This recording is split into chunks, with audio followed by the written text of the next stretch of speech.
जय हिंद मेरे प्यारे साथियों। आशा करता हूँ आपसे बहुत अच्छे होंगे। तो हमारी जो मॉडर्न हिस्ट्री वाली सीरीज चल रही थी विपिन चंद्र जी वाली, क्लास 12th की मॉडर्न हिस्ट्री, तो उसका ये पार्ट नंबर 15 है।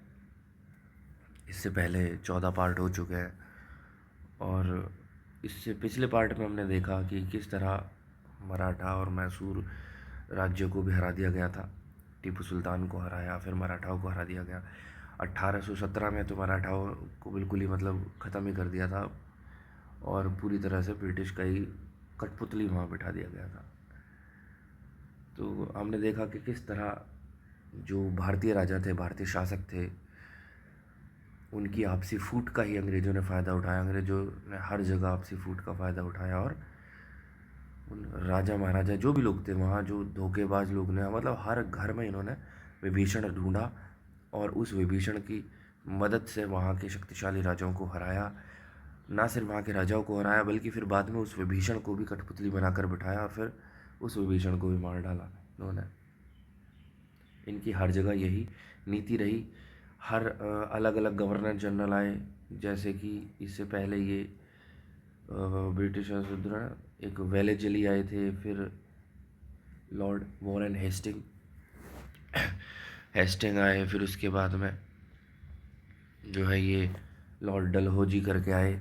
अच्छा, ये डलहौजी का क्या था? इस डलहौजी की जो नीति थी राज्य हड़प नीति। इसका क्या मतलब है? इसका मतलब है कि कोई जो राज्य पहले से ही वैसे ब्रिटिश साम्राज्य के कब्जे में ही थे, ठीक है, उन्हीं के गुलाम लोग बैठे हुए थे। लेकिन डलहौजी का क्या था कि अब गुलामों को भी हटाओ, अब हम ही राज करेंगे, सीधा सीधा ब्रिटिश राज करेगी, ठीक है। तो इसकी राज्य हड़प नीति में क्या था कि अच्छा, तुम्हारे पेट में दर्द हो गया, चलो राज्य दे दो, तुम जनता की सेवा नहीं कर सकते। अच्छा, तुम्हारे चेहरे पर फुंसी निकल आई, राज्य की सेवा नहीं कर सकते, जनता की क्या सेवा करोगे, तुम अपना राज्य हमें ही दे दो, हट जाओ राज्य से। मतलब इस तरह कोई भी छोटे से छोटा कुछ भी जरा सा भी बहाना मिला, अच्छा तुम्हारे जो है मूंछ बड़ी हो गई, राज्य छोड़ दो, गंजे हो गए, राज्य बाल उड़ गए, राज्य छोड़ दो। मतलब कुछ भी बहाना मिला तो डलहौजी ने उनका किसी भी छोटे से छोटे बहाने से जो है राज्य को हड़प लिया। वहाँ यह था कि जो है, जैसा कि पहले बताया कि जो पहले राजा थे इनकी कठपुतलियाँ वगैरह बैठे हुए थे, उनको भी इनका फिर हटाने का प्रोग्राम डलहौजी के समय पे चला, ठीक है। इन्होंने ये लिख रहा है, लॉर्ड डलहौजी ने अपने अधिग्रहण की नीति अपने, यार आज जुकाम है, गला भी बैठा हुआ है, बहुत तेज़ दर्द है गले में, तो तबीयत ठीक नहीं है, फीवर है। तो अगर आवाज़ मेरी थोड़ी कम आ रही हो तो थोड़ा सा प्लीज़ एडजस्ट कीजिएगा, धन्यवाद। तो चलिए देखते हैं, इसके बाद जो आज का लेक्चर है उसको स्टार्ट करते हैं, ठीक है। निसंदेह अवध के शासन का पतन वहाँ की जनता के लिए कष्ट का कारण था। मतलब ये यहाँ कह रहा है कि लॉर्ड डलहौजी जो था वो अवध के साम्राज्य को हड़पने में लग गया था, ठीक है। अब हुआ क्या था कि जनता जो थी, जनता, गरीब जनता या किसान लोग, उनकी स्थिति पहले से ही खराब थी, ठीक है। अंग्रेज़ों के अटैक के बाद में जब अंग्रेज़ों के गुलाम बैठ गए थे, उसके बाद में और भी ज़्यादा दयनीय स्थिति हो गई इनकी। फिर जब अंग्रेज़ों ने डायरेक्टली कब्जा कर लिया तब तो मतलब बिल्कुल ही मरने जैसी नरक हो गया जनता के लिए, ठीक है। अब हुआ क्या कि लॉर्ड डलहौजी जो था ये अवध को भी कब्जाने में लग गया। अब कब्जाने में लग गया तो अंग्रेज़ था, कब्जा तो लिया ही होगा इसने, ठीक है, मतलब लिया ही होगा नहीं, कब्जा तो लिया ही इसने। अब हुआ क्या कि अवध के जो शासन का पतन है वहाँ की जनता के लिए बहुत कष्ट का कारण था। अवध के नवाब भी अपने समय के दूसरे शासकों की तरह स्वार्थी अय्याशियों में डूबे हुए थे और प्रशासन ठीक से चलाने या जनता की भलाई करने की चिंता नहीं करते थे। पर इस हालात के लिए अंशतः अंग्रेज भी जिम्मेदार थे, जो 1801 से ही अवध पर नियंत्रण किए हुए थे। अवध पर डायरेक्ट जो नियंत्रण आया कि वहाँ का जो कठपुतली राजा था उसको भी हटा दिया गया, वो आया डलहौजी के समय पे। लेकिन उससे पहले 1801 में अवध को तो जीत ही लिया था इन्होंने, ठीक है। तो परोक्ष रूप से वहाँ राज कर रहे थे। वास्तव में डलहौजी का लालच इस कारण से था कि अवध अपनी बेपनाह दौलत के साथ मैनचेस्टर में तैयार मालों के लिए एक अच्छा बाजार बन सकता है। सिर्फ अवध में ही नहीं, भारत के अंदर हर राज्य में बहुत बेपनाह बेशुमार दौलत थी। भारत आज भी देखा जाए तो दुनिया का सबसे बड़ा मार्केट है, अच्छा बाजार बन सकता था। यही चीज़ थी जो उसकी तथाकथित मानवतावादी भावनाओं के पीछे काम कर रही थी। और ऐसे ही कारणों से कच्चे कपास की ब्रिटेन की बढ़ती मांग को पूरा करने के लिए डलहौजी ने 1853 में निजाम से बरार का कपास उत्पादन प्रांत ले लिया था।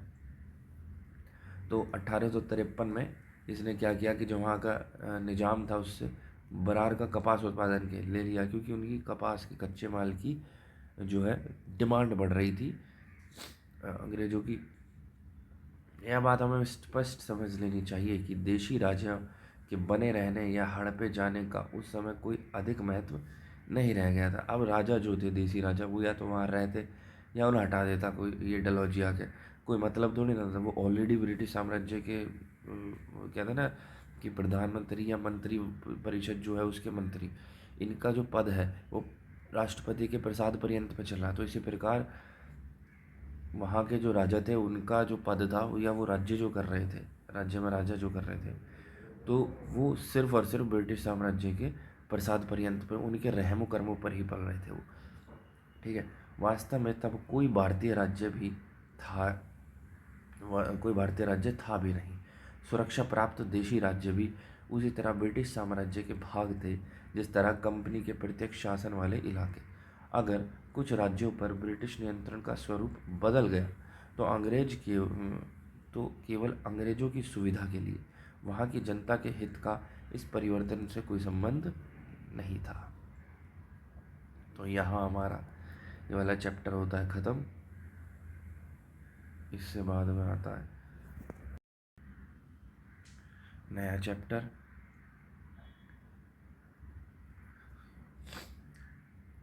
अध्याय 3। ठीक है। भारत में ब्रिटिश साम्राज्य की आर्थिक नीतियाँ और प्रशासनिक ढांचा 1757 से 1857। 1857 की क्रांति हुई थी, डलहौजी जो था 1856 तक ही था। ठीक है।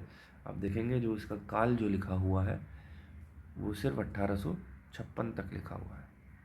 1848 से 1856 डलहौजी, मतलब उसकी जो अधिग्रहण नीति चली 1856 तक, तो उसने काफ़ी सारा इलाका कब्जा कर लिया था, हड़प लिया था, राज्य हड़प नीति डलहौजी की। ठीक है। इसके बाद 1757 से 1857 ही हम इस वाले लेक्चर में पढ़ेंगे।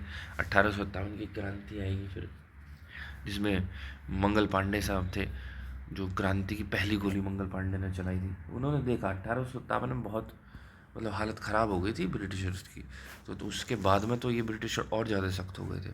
तो हम इसको इस लेक्चर में पढ़ेंगे, बड़ा ही इंटरेस्टिंग लेक्चर है, बहुत मज़ा आने वाला है। ठीक है। तो चलिए इससे आगे का ये नेक्स्ट वीडियो से स्टार्ट करते हैं। तो बहुत बहुत धन्यवाद। जय हिंद।